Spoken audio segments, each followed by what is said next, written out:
नमस्कार. राज्यभरामध्ये शासकीय, निमशासकीय आणि खाजगी आस्थापना यामध्ये काम करणाऱ्या महिलांची संख्या मोठ्या प्रमाणात आहे.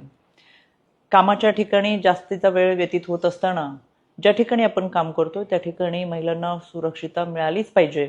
यासाठी कामाच्या ठिकाणी लैंगिक छळ प्रतिबंध निवारण अधिनियमन 2013 हा कायदा अस्तित्वात आहे.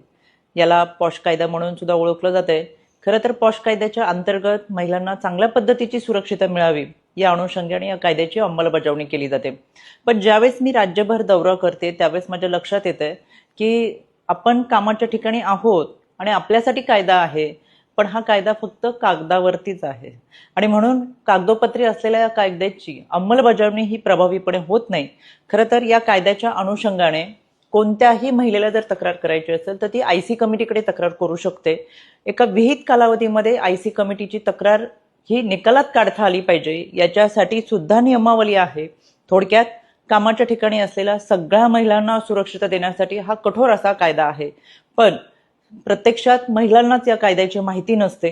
दुसरी गोष्ट, कागदोपत्री ज्यांची नावं आहेत किंवा आयसी कमिटी आहे त्यांना ही अंमलबजावणी कशी करावी किंवा आपल्याकडे आलेली तक्रार निकालात कशी काढावी, किती कालावधीत काढावी याची फारशी माहिती नाही.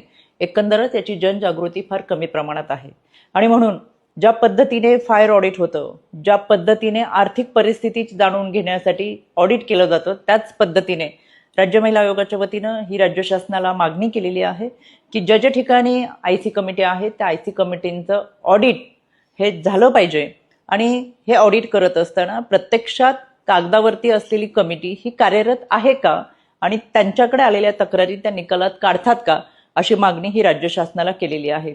एकंदरीत महाराष्ट्र राज्य हे महिला धोरण आणणारं, महिलांना सुरक्षितता देणारं, त्याचबरोबर एक पुरोगामी महाराष्ट्र ही ओळख आहे. म्हणून मला खात्री आहे राज्य महिला आयोगाच्या वतीनं राज्य शासनाला जी शिफारस केली आहे की कामाच्या ठिकाणी आता ज्या आयसी कमिटी आहेत त्यांचं ऑडिट हे कंपल्सरी झालं पाहिजे आणि त्याच्यासाठी शासन निर्णय हा राज्य शासनाने करावा अशी मागणी राज्य महिला आयोगाने केली, तर ती लवकरच होईल हा विश्वास या निमित्तानं वाटतो, जेणेकरून मोठ्या प्रमाणात कामाच्या ठिकाणी ज्या महिला काम करतात त्यांना चांगल्या पद्धतीची सुरक्षितता मिळेल हा विश्वास या निमित्तानं व्यक्त करते.